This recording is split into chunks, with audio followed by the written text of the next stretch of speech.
কিশোরী বয়স মানেই সম্ভাবনা, স্বপ্নালু চোখ, কিন্তু সুযোগের অভাবে অনেকেই হয়ে যায় হারিয়ে যাওয়া মুখ।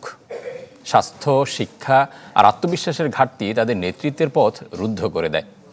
এমন প্রেক্ষাপটে কন্যা শিশু দিবস। সমাজকর্মীরা বলছেন, বিকাশের সুযোগ পেলে সম্ভব আকাশ ছোঁয়া।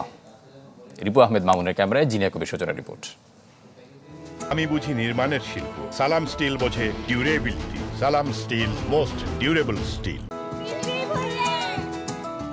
তারাও ছুঁতে পারে আকাশ, গড়তে পারে আগামীর বাংলাদেশ। অদম্য কিশোরীরা ছুঁতে চায় তাদের স্বপ্নের ডানা। আমি বড় হয়ে সায়েন্টিস্ট হতে চাই। আমি একজন নার্স হতে চাই। ভবিষ্যতে ডক্টর হওয়া অনেক ভালো আছে। আমারও সেম ডক্টর হওয়ার ইচ্ছা।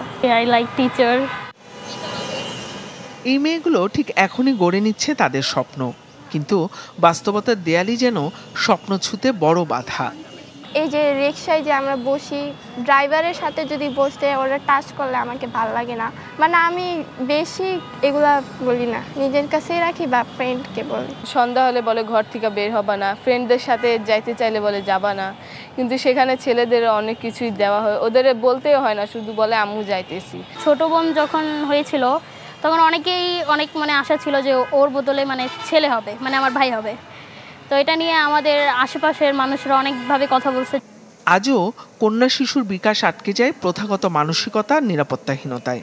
সমাজের দৃষ্টিভঙ্গি এখনো হয়তোবা কিছুটা নিচের দিকে আছে। আমরা যতই শিক্ষিত হই না কেন, তারপরেও চিন্তা করে ছেলে বাচ্চা হলে গিয়ে এটা তোমার ভবিষ্যতের জন্য ভালো। আমার মেয়ের মতো আমারও স্বপ্ন ছিল যে আমি একজন ডক্টর হতে চাচ্ছিলাম, কিন্তু সেটা আমার স্বপ্ন পুরো হয়নি। আমার হাজবেন্ডের দিক থেকে আমি দেখি যে পড়াশোনা করে কি হবে, ও কিন্তু এখনো এই কথা বলে।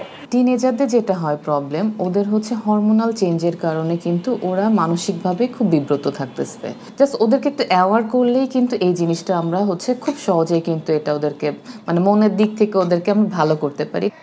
বাংলাদেশে 11 থেকে 18 বছর বয়সী কিশোরীর মধ্যে প্রায় 28% স্কুল থেকেই ঝরে পড়ে। শহরের তুলনায় গ্রামে যে হার আশঙ্কাজনক। আমার কন্যা সন্তান হয়েছে, এইটাই আমরা কতটুকু গ্রহণ করতে শিখেছি। শুধুমাত্র যে আপনার পরিবার থেকে তাকে দেখভাল করলে হবে তা তো না। আমার তার শিক্ষা প্রতিষ্ঠানে তার স্পেস থাকতে হবে, আমার স্বাস্থ্যে তার স্পেস থাকতে হবে। হ্যাঁ, তো সব মিলিয়ে আমরা যদি একটা কন্যা শিশুর পেছনে আমরা বিনিয়োগ করি, তবেই না সে ভবিষ্যতে দক্ষ নেতা হবে। এটা কিন্তু দয়া দাক্ষিণ্য নয়, এটা তার অধিকার। কন্যা শিশুর বিকাশ মানেই জাতির বিনিয়োগ। তাই সংশ্লিষ্টরা বলছেন, তাদের জন্য নিরাপদ, স্বাস্থ্যসম্মত ও স্বপ্নমুখী পরিবেশ তৈরি করলেই তারা হয়ে উঠবে আগামী দিনের পথ প্রদর্শক। জিনিয়া কবির সূচনা, চ্যানেল 24, ঢাকা।